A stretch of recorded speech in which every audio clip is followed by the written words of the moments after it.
Creating a literary festival is always special. It's always different, with each being a journey of creation, a response to our world. This year has been like none other, highlighting what it means to be human, and the joys and comfort found in shared experiences.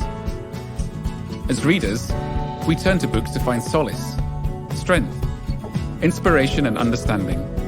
The authors we explore are documenting the stories of our times and helping us gain a better understanding of where the world might go next. The power of reading and the need for connection and community has inspired the 41st edition of the Toronto International Festival of Authors. And I welcome you warmly to share in this festival and our celebration of stories.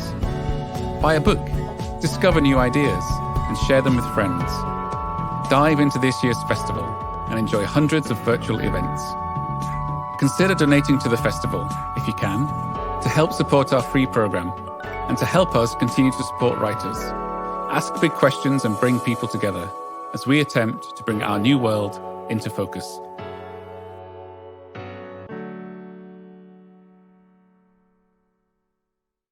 We respectfully acknowledge that words and ideas have been shared on this land for thousands of years. The land on which we operate has been occupied by the Anishinaabe, the Haudenosaunee, and the Wendat peoples, and is covered by Treaty 13 with the Mississaugas of the Credit First Nation. It is part of the Dish with One Spoon territory and is still home to many Indigenous people. We pay our respects to their elders past, present, and emerging. We thank those who have cared for the land and are sharing it with us. We are grateful to be here, connecting with others in the celebration of stories. Well, hello there, I'm Peter Mansbridge, and it's great to be here with you on this special day as part of this special festival. This is the first time that I've been invited to take part in the festival, and I'm very excited about doing it. I'm coming to you from, well, my library in Stratford, Ontario. It's small, but it makes that point that I think we all agree on. We love books. In my case, I love history.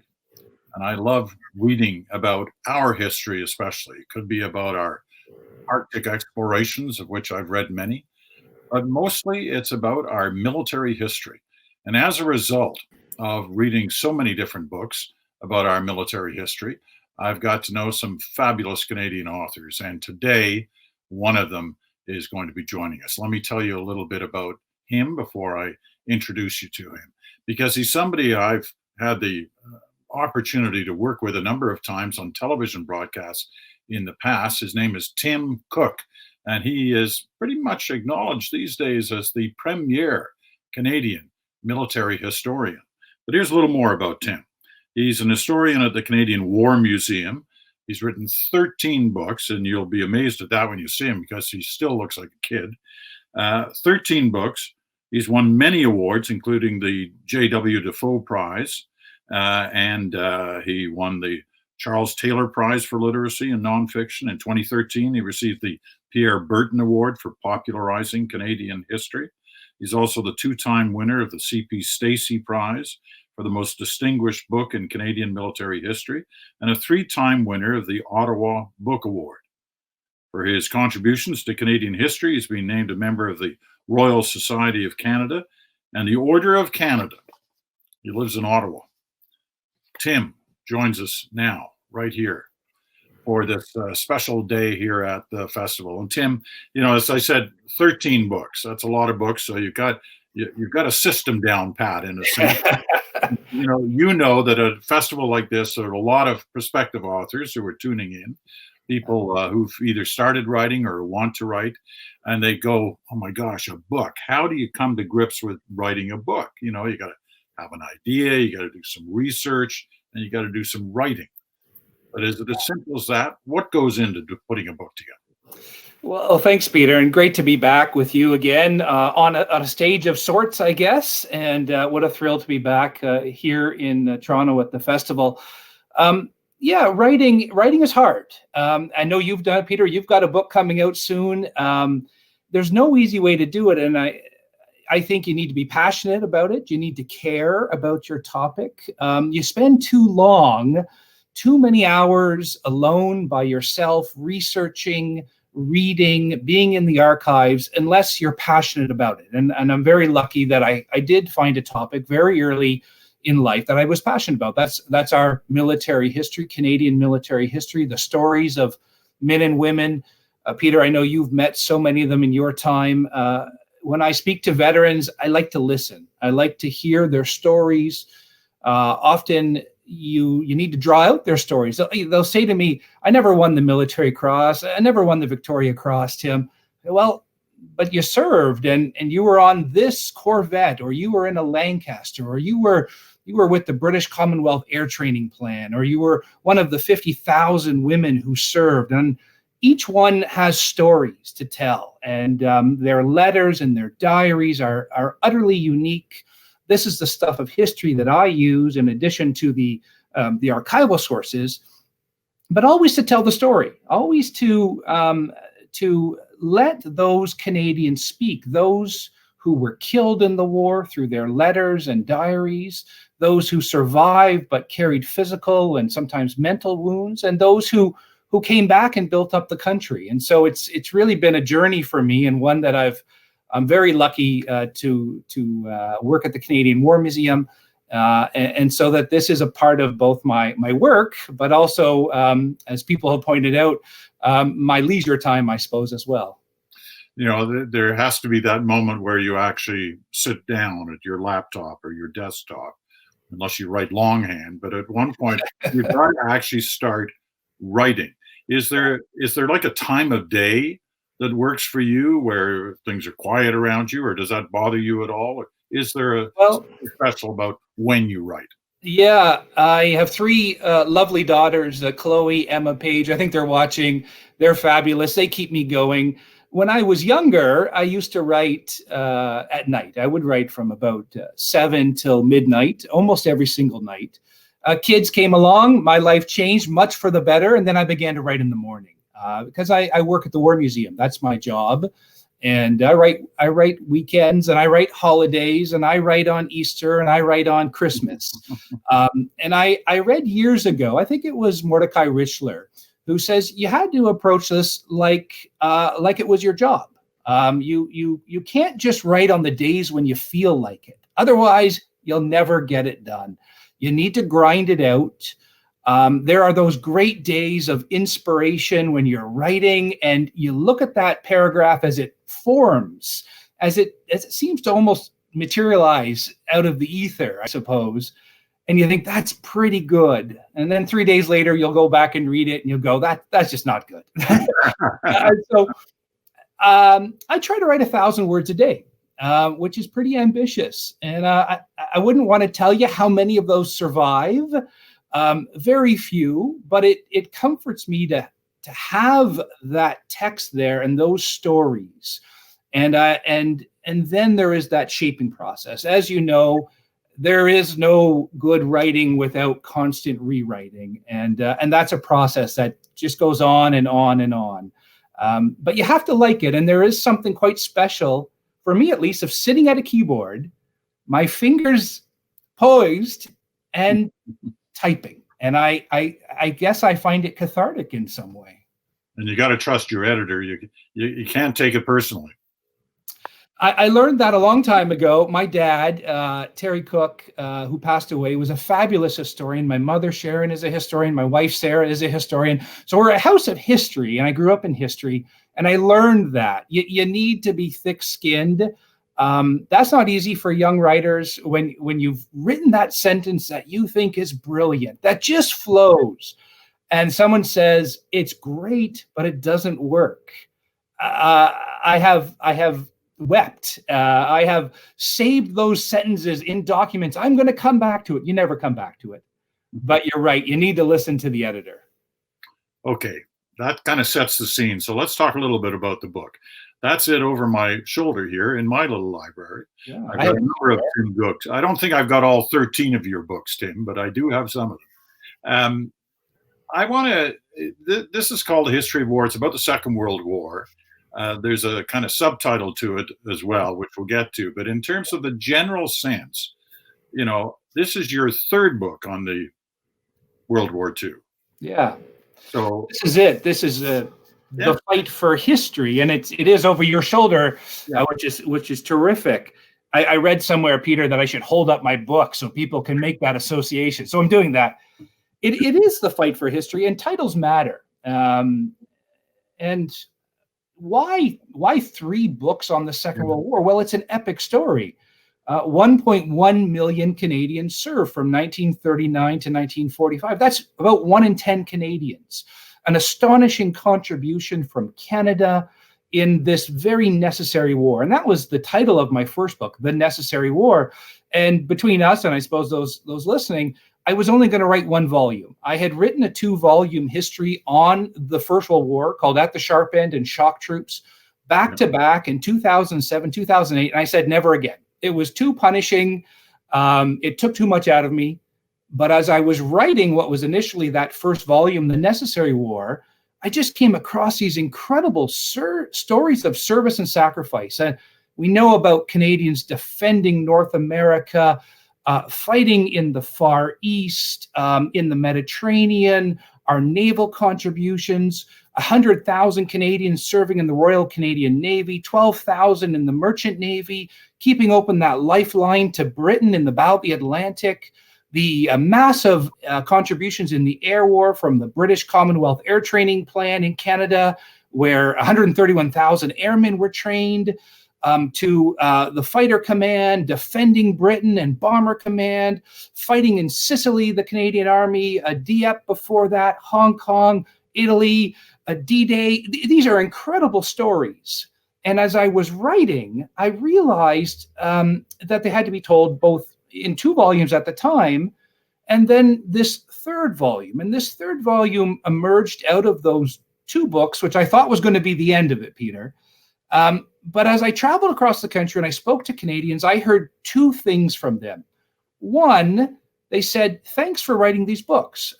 Very grateful that you've written them, because I didn't know the story of Canada in the Second World War. And that's fine.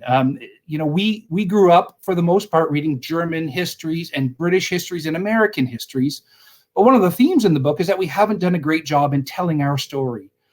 And secondly, to emerge from that, this idea of silence, of veterans when they returned who weren't able to tell their story. And so many people said to me, I wish I'd been able to ask my father or my grandfather or my grandmother about their experience, but I couldn't ask those questions and they couldn't talk about it. And I think, Peter, as we know now with things like post-traumatic stress disorder and just the weight of having come back and the challenges, it's not surprising that it took decades for those veterans to talk about their experience, and many never could. And so those were 2 motivating factors in really writing this book.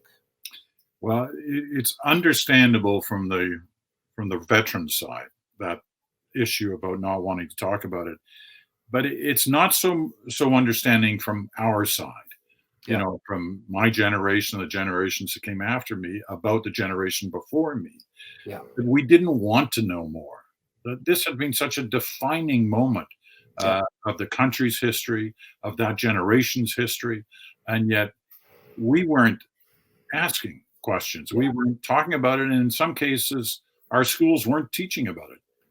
Yeah, that's the title, right? The fight for history. It's important, that title, because I see it as a fight. And the subtitle, as you mentioned, 75 years of forgetting, remembering, and remaking Canada's Second World War.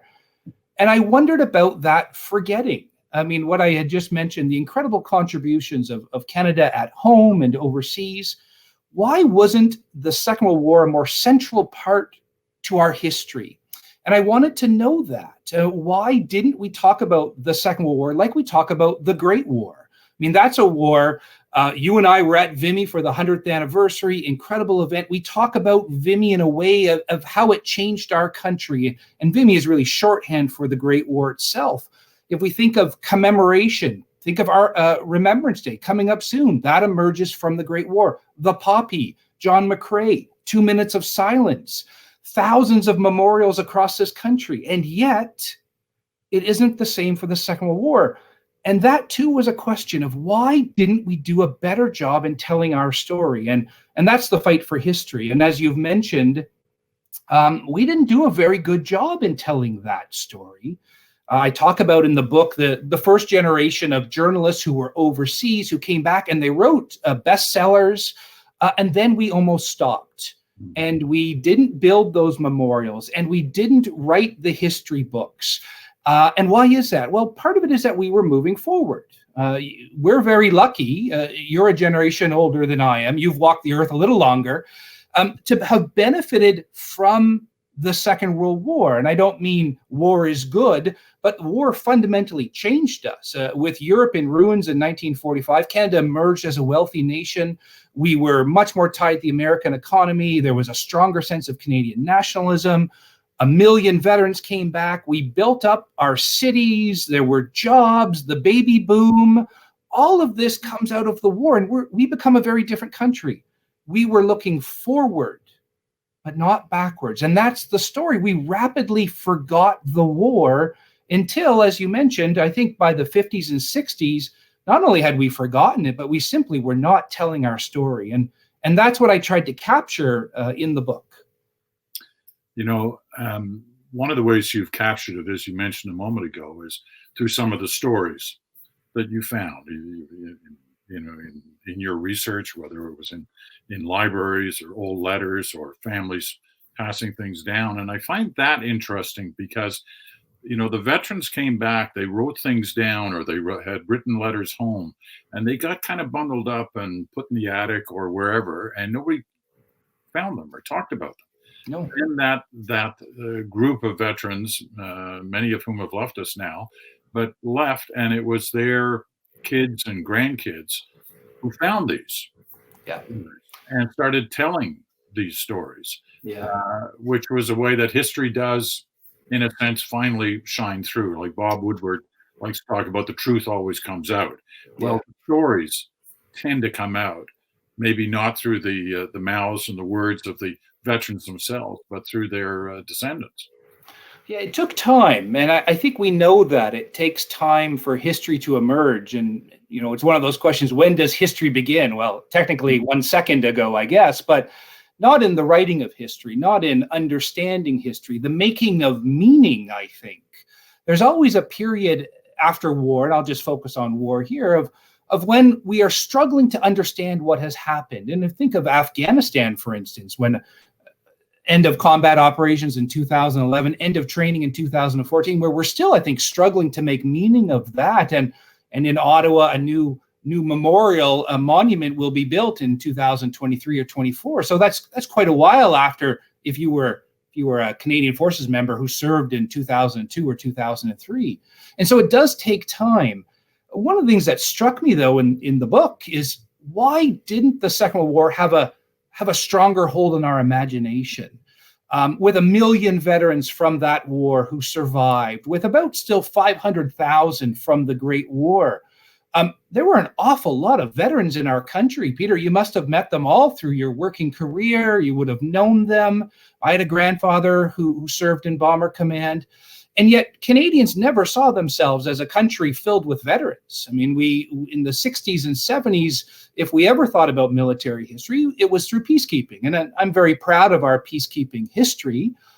But we fought 6 wars in the 20th century. The 19th century is about keeping Canada from becoming an American state. The 18th century defines the very nature of the country. And the 21st century, we know, has not been a time of peace. And so that was part of this story of why we didn't do a better job in talking about our history.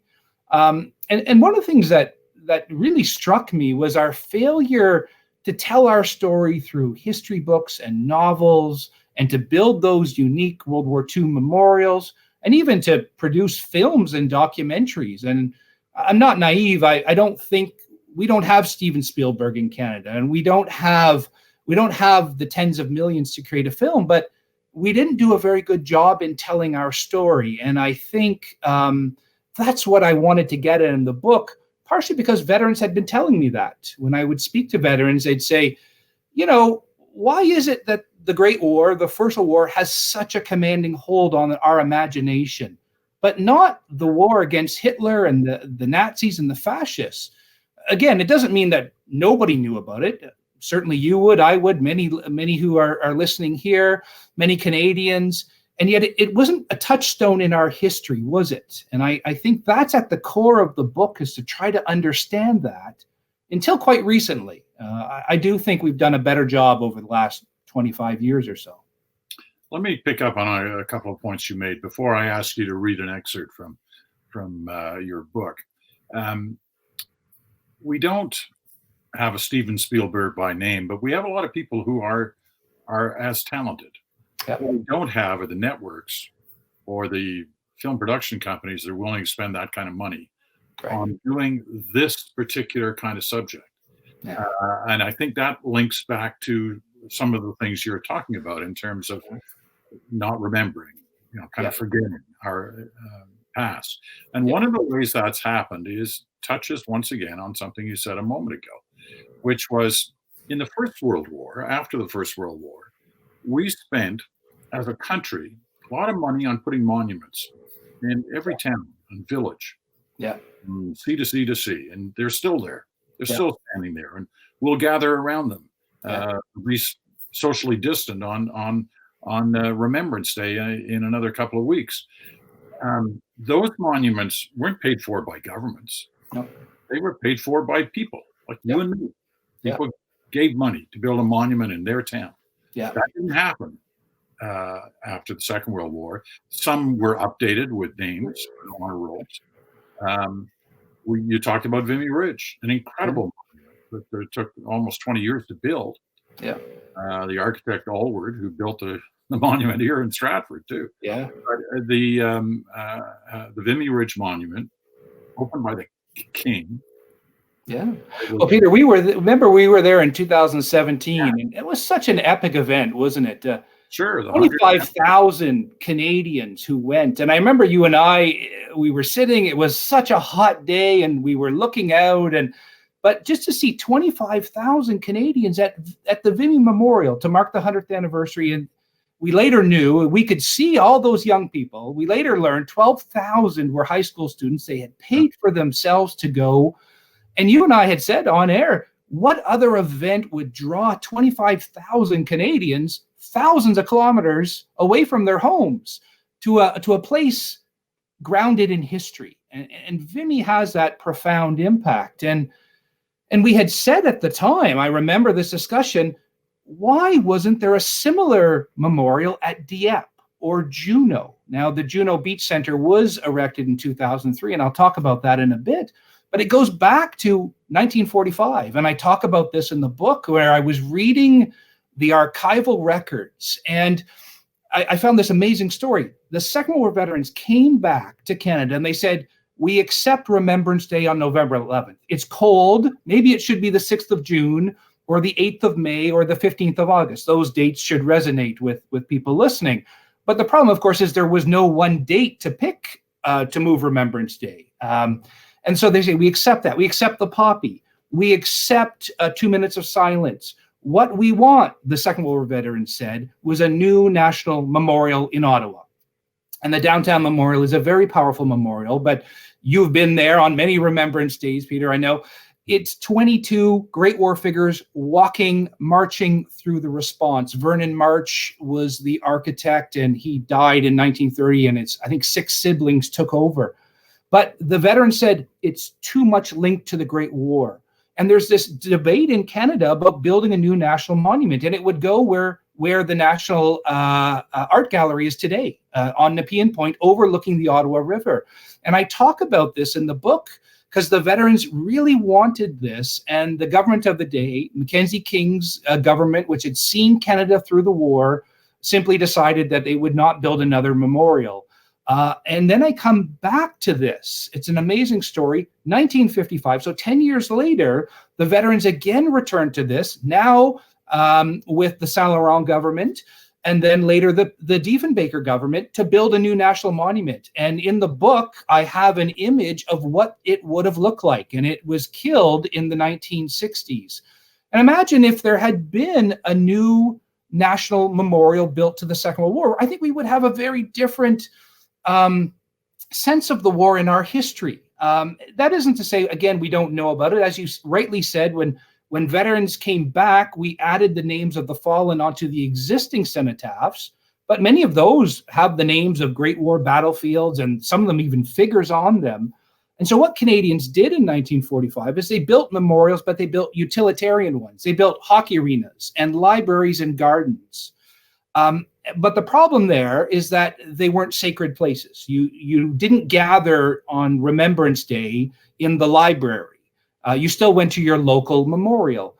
And I argue in the book that the lack of significant Second World War memorials in Canada, but also overseas, I mean, shockingly, up until 2003, we had no memorial at Juno Beach, where Canadians came ashore shoulder to shoulder with the British and the Americans, a really key event in our country, accepted as equals, fighting our way forward in a war that had to be won. And for decades, governments never built anything there. And really, it wasn't until the Second World War veterans came together, and they're the ones who raised the money. Coming back to your point of communities coming together after the Great War, after the Second World War, and again, the veterans, by that point, feeling their history had largely been forgotten, finally building the Juno Beach Center. I'm going to ask you to read an excerpt from, a couple of minutes from the book, Tim. And I think that viewers and listeners will get a sense from what you're going to read of what this book is all about. Yeah. Now, Peter, I struggled over this a bit. I wasn't sure. Do you start at the beginning, the middle, the end? I've decided to read something here close to the end, because I think it gives a sense of the title, The Fight for History. And the fight that is about the contested nature of our history. And we're living in a period now, of course, where we are struggling with our history to come to grips with the past, acts of reconciliation. We're always coming back to our history. The past doesn't change, but the meaning changes over time. And that's partially what the book is about. So I'll read this passage. In the fight for our history, this book has shown the necessity of guardians of the past, cultivating meaningful memory, engaging in acts of remembrance, ensuring that events, deeds, and individuals are not forgotten. All of this takes work. The dikes of memory are always crumbling, and there are too few involved in the spade work to shore them up. The work is hard and not always appreciated in broader society, and yet amateur and professional historians are still doing their bit, researching, writing, and telling stories. Often they uncover acts of heroism, self-sacrifice, and courage that go hand in hand with hurt, loss, and trauma. The search is enriched by partnerships with curators in museums and archivists in the memory houses of the nation. It is done at the national, community, family, and personal level. It involves high school teachers and their students, journalists, filmmakers, authors, and painters can all reach different audiences and play their role in uncovering the past and in presenting new interpretations. If there is one unifying thread in this ongoing fight, it is that there was no single narrative of the war, and nor should anyone want to reduce it to only one. History is messy, tangled, and complex. It is unsettled and contradictory. It takes effort to understand, and its meaning changes from generation to generation. But we must push back against apathy and indifference. We must tell our stories truthfully and bravely, for if we do not embrace our history, no one else will. Very powerful words. I do want to, I know there are a lot of people who are fascinated by the things you've been talking about for the last half hour. And if you want to get a question into Tim, please don't be shy. You can use our chat portion of your screen to send in a question, and we'll definitely get around to it. Tim, 1994 was the 50th anniversary of D-Day. 95 was the 50th anniversary of VE Day, the end of the war in Europe, and eventually in VJ Day, the end of the war against Japan. It seemed you hinted there a little while ago that it was kind of back then that there was a change in tone on the part of Canadians in wanting to know more. Yeah. What do you point to those anniversaries as the reason? I do. They're crucial. And the subtitle is 75 Years of Forgetting, Remembering, and Remaking. And the remembering part, I put in 1994, 1995, just as you've said, Peter. Now, leading up to that was really a low point. In the 1980s, veterans were talking about how nobody knew anything about Canada's contribution in the war. And if they did, it was largely through events like the Japanese-Canadian redress for the reprehensible forced relocation of Japanese Canadians.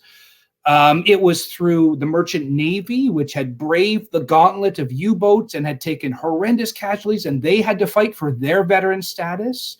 And it was through really just a benign a neglect. In 1984, 40 years earlier, after the 40th anniversary, Canadian veterans were there, and we were totally unrepresented. And veterans came back from that feeling that the government had simply let them down.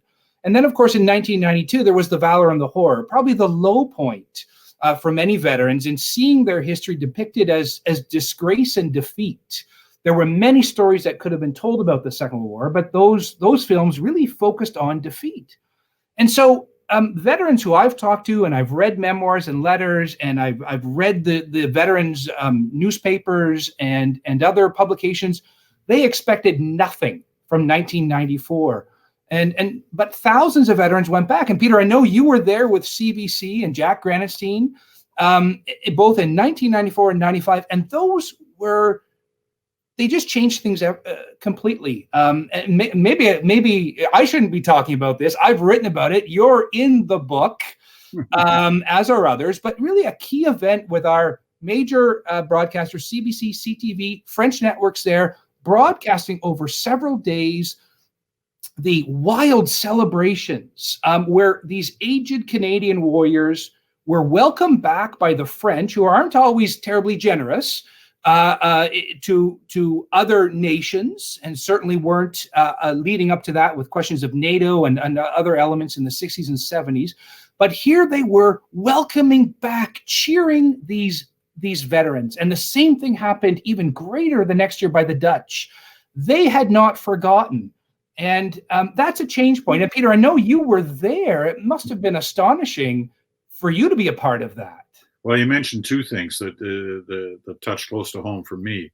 The Valor and the Horror. I mean, the McKennas who produced that are friends of mine, and I'm an admirer of their work. On that particular one, I mean, my father was in Bomber Command. Oh, yeah. He was an RAF wing commander at the end of the war. Did 2 tours, won the DFC. There were more than a few tense moments between my father and I.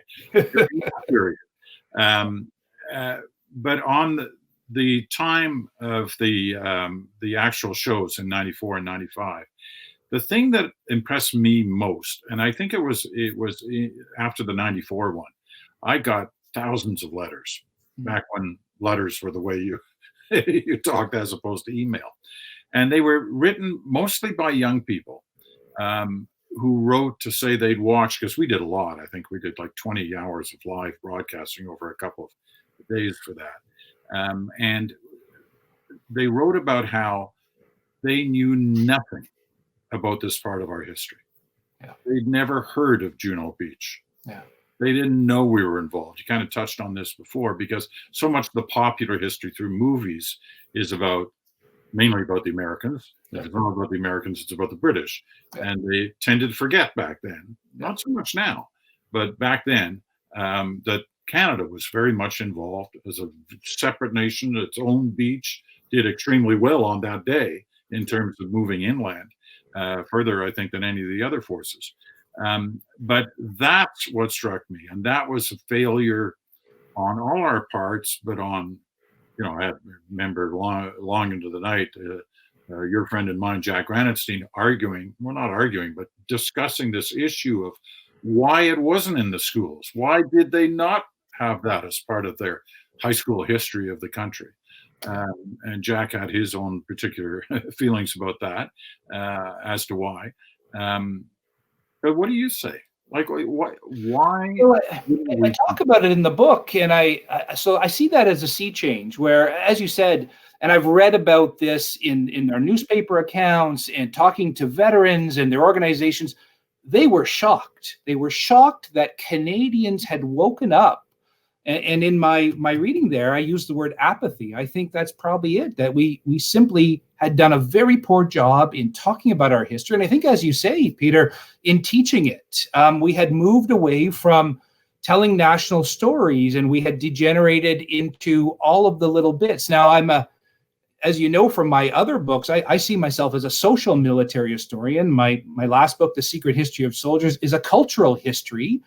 And so I believe that's important, but we also need to tell the stories that bring us together, our national stories, and creating space for both. But for many years, and I think it took quite a long time, and just recently we've begun to realize that we have not done a service to ourselves or to students in not telling these national stories. And again, I don't want heroic history. I don't want chest-thumping history. I don't want us to stand behind the flag. War is awful in every way. It forces young men and women into terrible circumstances that leave them often carrying great emotional weight. And yet, it was also a time when Canadians came together like never before, that we contributed mightily to the Allied victory that had to be won against the Nazis and the fascists and others. And we had failed.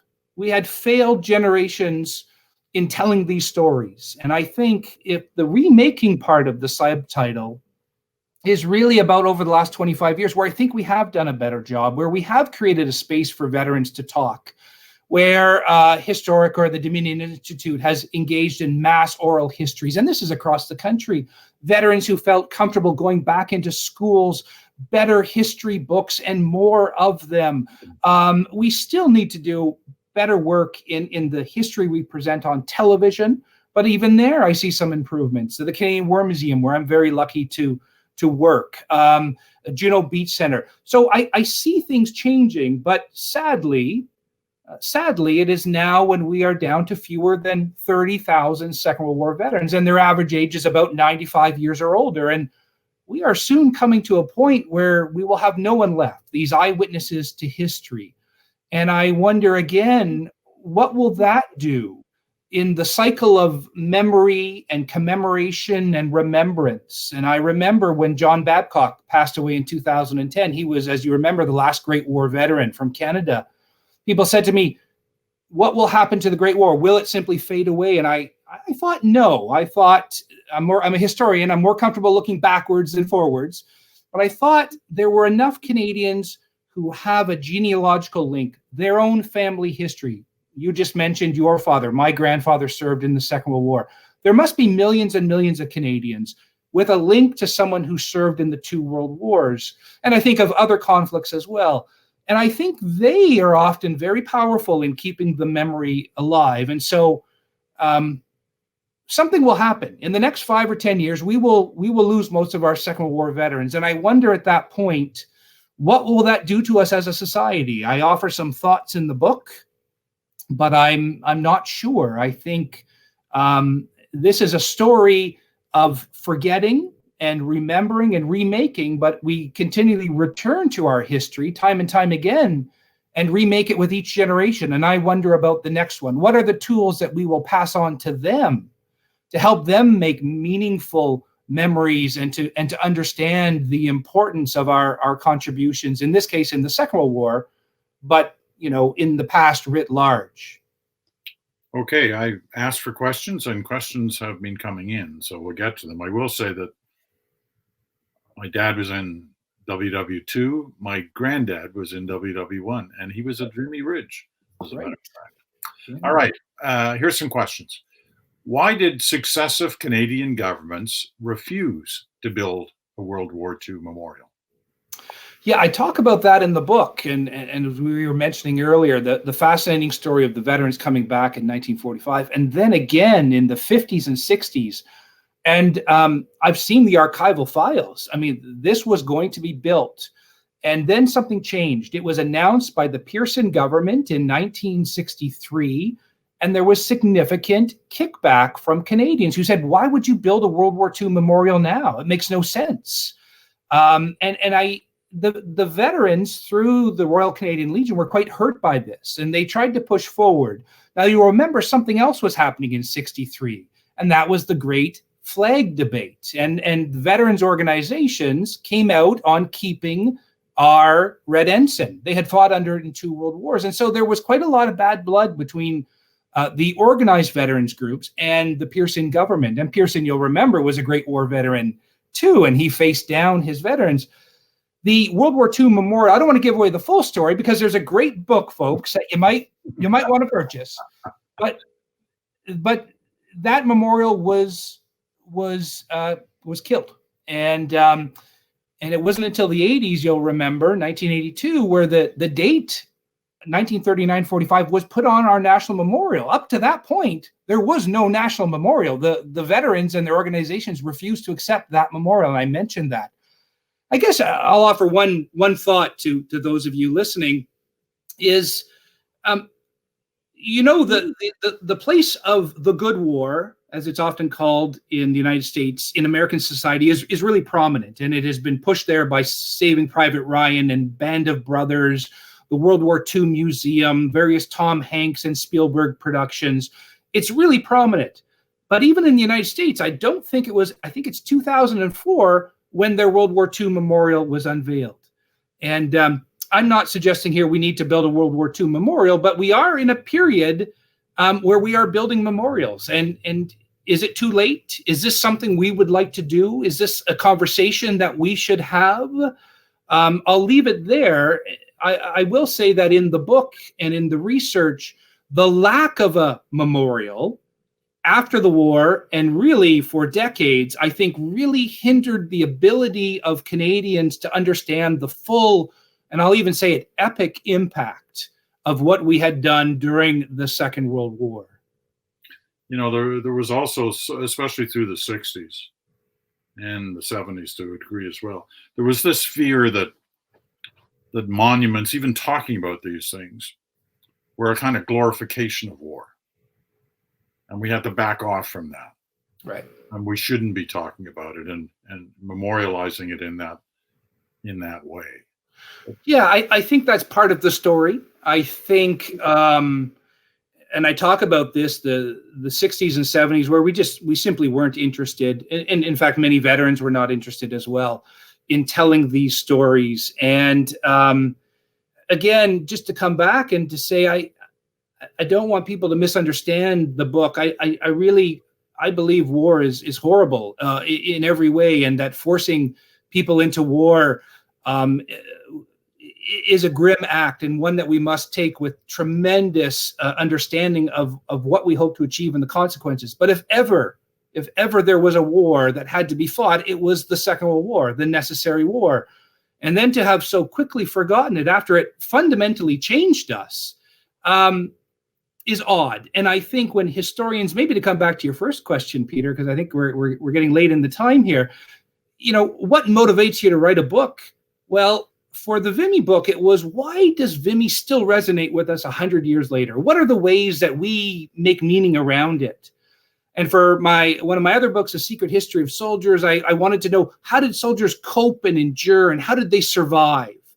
And for this book, it was more of a negative one. It was, why had we forgotten, and why had we let our stories wither away? And I hope I've provided some insight into that, and perhaps, I suppose in some way, maybe a call to action for us going forward in the next 5 or 10 years. And what will we do with our conversations with veterans? And what will we do after that as a country, as communities, as individuals? That's an important question, I think. Okay, 2 more here, and we'll try and make them quick.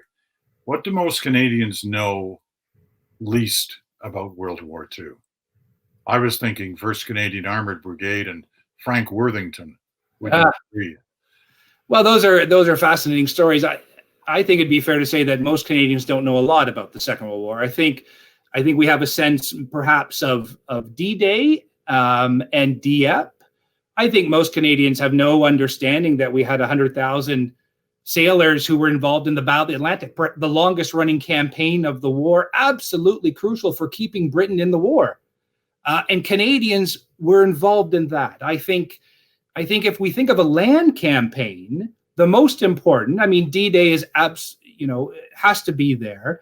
The defense of the bridgehead, 12th SS hurling armored formations at our forces, holding and trying to drive the Canadians, the British and the Americans, and for 12th SS largely focused on the Canadians, back into the Channel, and we held off. But probably the most important campaign is the Scheldt campaign in October and November of 1944, where the Canadians were fighting in just unspeakable conditions, driving the Germans back, and ultimately it is 1st Canadian Army that opens up Antwerp, and that creates the logistics that are necessary to end the war in 1945. So I think the question is a good one, but I think we really need to do a much better job in talking about many aspects of the war.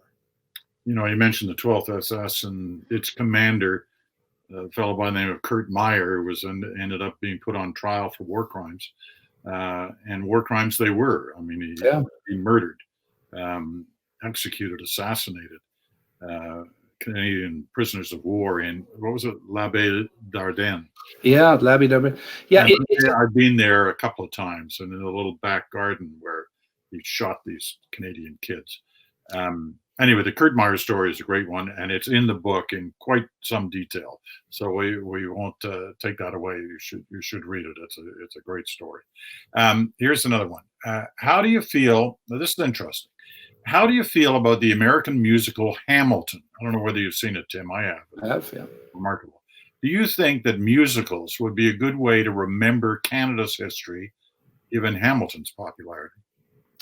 It's a great question, and it has been such a powerful force, hasn't it, in bringing history to a new generation. And I think one of the things we do at the War Museum where I work is we think of ways that we can tell stories with new techniques. And of course, we have film, and we have oral histories, and we have words, and of course, artifacts. The power of the object is incredible. To pick up something that someone carried 75 years ago. There are stories embedded there. And I would welcome any of those suggestions, a musical, a multi-part documentary. I've often dealt with composers who have put their musical talents together to create new songs or new scores that for them allow them to speak and express their cultural expressions, but also I think to tie into history. And I would welcome any of those, because I think that we have to find new ways to reach new audiences, and certainly social media and various digital platforms are front and center, because younger generations, if we're thinking about how we're going to pass on these stories, Peter, as you said, how will we teach them? There's still room in the classroom, without a doubt, and there's still a space for Remembrance Day and for museums and films and history books, especially books, I hope.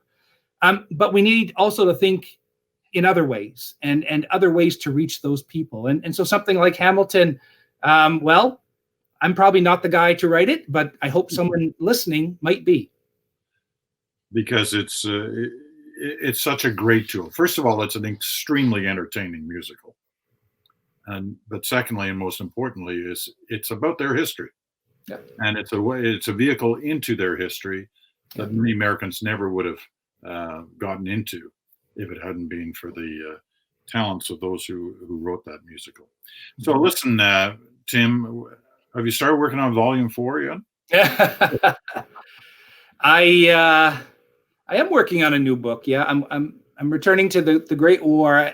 One thing I have found is I write a book on the First World War, and then on the Second, and then the First and the Second. And I'm interested in the medical history of the First World War, and incredible stories of about half of Canadian doctors served overseas to care for wounded soldiers, 3,000 nurses, universities sending over full hospital units, and then the incredible evolution in care to deal with the ghastly wounds which extend to invisible wounds to the mind. And so, yeah, obviously, we're in the middle of COVID.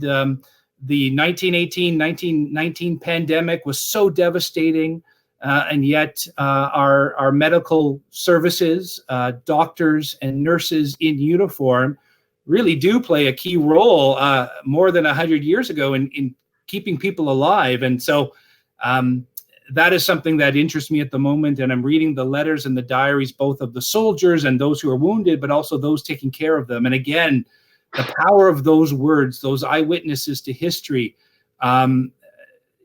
This to me is a story that will be told. And so I hope you might look for that in a year or two, probably 2 years, I should think. The stories of the medical care that traveled overseas to help, whether they be doctors or nurses. I know nurses. I probably wouldn't be sitting here if it wasn't for a nurse, because when my grandfather was injured at Vimy, he was taken to Folkestone across the channel to a Canadian Military Hospital. And when he recovered, it was partly due to the nurse who was looking after him, who he then married, who then the year after my father was born. So I trace everything back to Vimy in many ways. Let me pursue that your theme of WW1 and WW2 as your main focus of your books. Have you looked at Korea or Bosnia or Afghanistan? I'm really lucky at the War Museum, where I have colleagues who specialize in those wars and engagements. And I may at some point, I've been able to speak to veterans of the Korean War, of peacekeeping, of NATO, of NORAD, of modern day conflicts. And that too interests me. It's come back to your very first question, Peter. It is what is that story that you've got to get at? And I think as a journalist, you'll know that impulse. There's a question that you want to answer, and I hope that with this 13th book, it's not the last one. I have other questions, I have other things I want to seek out, and other stories I want to tell. I'll give the big promo to your book when we close out, but this is mine. Coming out in a couple of weeks, and I only hold it up there, Extraordinary Canadians, because one of the fellows I talk about was a commando in Afghanistan, member of the Canada Special Elite Force, JTF2, and very little, same kind of thing, really, different reasons, but same kind of thing. Very little has ever been written about that force, which played a not insignificant role in Afghanistan. That's right. And so we have that story to tell. What's your hope, Tim, that people take away from your book? Well, as a final thought, I think that our history is ours. Our history belongs to us in this modern global world where everything passes through borders. What is uniquely Canadian?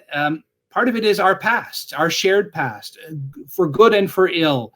The stories of heroics and of horror, of courage and of shame.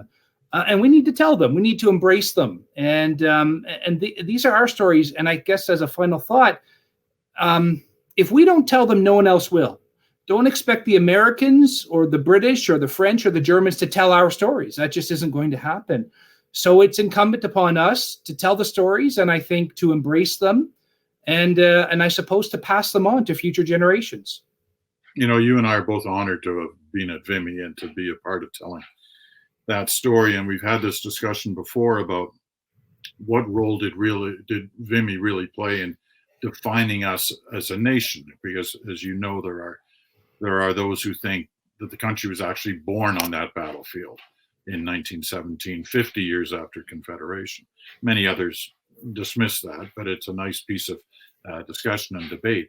Was there something about World War II that defined us as a nation? Well, I think the war fundamentally transforms us as a people. And I just think in very broad terms, if you think of the first half of the 20th century, think of the Great War, the Depression, and the Second World War. I mean, oh my goodness. But moving forward into the second half of the 20th century, it is something we are very different. And I think you need to understand the transformative effects of the Second World War to really understand who we are today. And the book, The Fight for History, tries to lay that out, the impact of the Second World War and its enduring impact over the last 75 years. I just see a flood of new questions came in. So we'll try and make these short snappers. And this one person writes about how 1994 did change things, but sadly, this person's concerned that it's slipping back again. Remembrance is again less observed in the classroom. What can we do to bring it back before it is lost? Well, I don't see that, in fact, because maybe I'm lucky. I talk to dedicated teachers all the time. I have my 3 kids who have all observed Remembrance Day. I think it is there, and I think it's something that they do learn about. And I think perhaps as we discussed, Peter, there are challenges in talking to young people about war and its impact. I have found that veterans in the classroom, I know that my children's school, the Holocaust survivors, who are now, some of them in their 90s, still go in to talk about the Holocaust and the impact on them and world history. And so those are means to keep sharing our stories. I think we need to keep working at it. And that's the fight for history. It's a fight that is never over. And I think it's one that we must continually reflect upon and bear witness to. Tim, it's been a fascinating discussion. The book is a terrific book and highly recommended to all of us and to all who are watching to read. And thank you out there for all your many questions. We got to most of them, not all, but most of them, and they were terrific. Tim, again, thank you for taking part. I'm Peter Mansbridge here in Stratford, Ontario, and thank you for watching. Bye for now. Thanks, Peter.